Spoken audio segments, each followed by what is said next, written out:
안녕하십니까. 흔히 성격이라고 하며 분노를 조절하지 못하고 폭력적인 행동을 자제하지 못하는 사람들이 있습니다.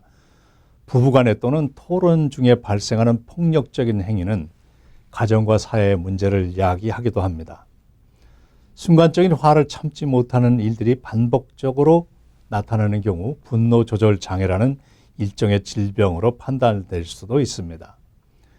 그렇게 화를 낼 일이 아닌데도 타인에게 과도한 분노를 표출하며 공격적인 언어나 폭력을 행사하는 사람이 있는데 다혈질이다, 욱하는 성질이다라고 넘어갈 수 있지만 상대에게는 큰 피해를 주며 본인도 결국 그 피해에서 벗어날 수 없습니다. 상사의 그 부하 직원에 대한 갑질, 묻지마 범죄, 학교 폭력, 가정폭력, 국회 중에서도 간간히 발생하는 폭력적 언어와 몸싸움까지 등 여러 가지로 나타나고 있습니다. 분노란 본능적 감정이 통제되지 못하고 갑자기 폭력적인 언어나 행동으로 나타나는 것을 말합니다.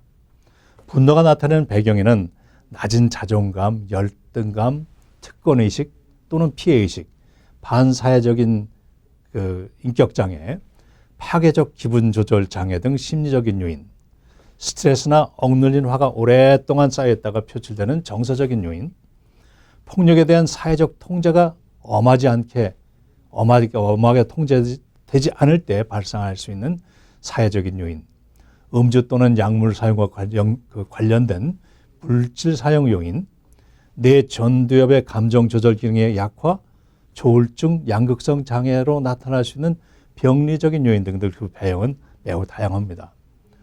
자신이나 가족들이 우발적으로 화를 냈거나 폭력을 행사했던 일들이 있다면 분노 조절에 대하여 생각하고 대처해야 할 것입니다. 길병원의 강승걸 교수는 다음과 같은 세 가지의 대처 방안을 제안하고 있습니다. 첫째는 감정의 원인을 파악하여서 세련되고 적절히 표현하는 훈련이 필요하다는 것입니다.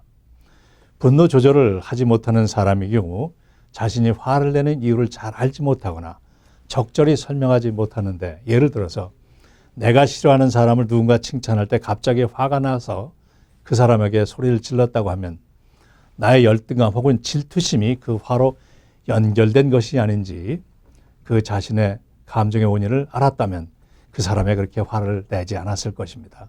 둘째, 분노가 심하게 올라올 때 마음속으로 하나부터 100까지 세어보며 화를 억제하고 도저히 감당이 되지 않을 정도의 화가 심하면 일단 그 상황으로부터 피하는 것이 좋다는 것입니다. 지속되는 언쟁은 서로의 감정을 더욱 악화시킬 뿐입니다. 이제 그만 얘기합시다. 나중에 얘기합시다. 라고 상황에서 빠져나오는 것입니다. 셋째는 역지사지의 유연성이 있는 사고방식을 말하고 있습니다. 분노를 자주 조절하지 못하면 독선적이거나 일방적인 성격이 되고 편협한 고정관념을 갖게 되는 경우가 많습니다. 세상에는 수많은 상황과 각자의 입장이 있기 때문에 보다 유연한 사고방식이 필요하다는 것입니다. 강 교수는 분노 조절 때문에 직장, 가정, 사회관계에서 다른 사람에게 피해를 주거나 어려움을 겪으면 정신의학과 진료를 고려해야 한다며 항우울제 또는 기분조절제 등의 약물로 효과적으로 개선되는 신뢰도 있음을 지적하고 있습니다. 아이의 성장기 때 부모가 일관된 가정교육으로 분노 조절과 적절한 감정 표현의 방법을 익히도록 지도하는 것은 아이의 바른 성장에 필요한 일이며, 아동기 때의 감정 조절은 전인격의 성장과 발전에 크게 기여할 수 있는 일이기 때문에 꼭 신경 쓰고 교육해야 할 부분이라고 생각합니다. 안녕히 계십시오.